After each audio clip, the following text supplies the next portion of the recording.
Going to explain Zibo Live application. This is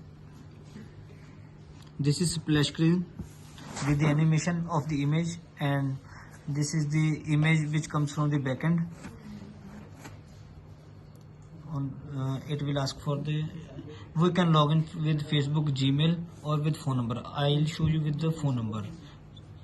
Okay, I'll show you the sign up first. This is sign up process, same as the login process.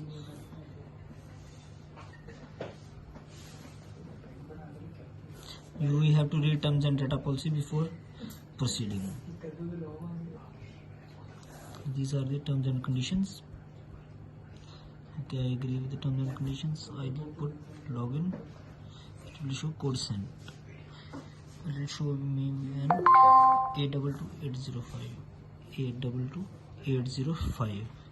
By pressing continue, with recent OTP, it will resend me an OTP again, and with continue, it will verify my OTP. If my OTP matches, it will show verification success, and it's verification success, and it's login. I'll show you Google login also.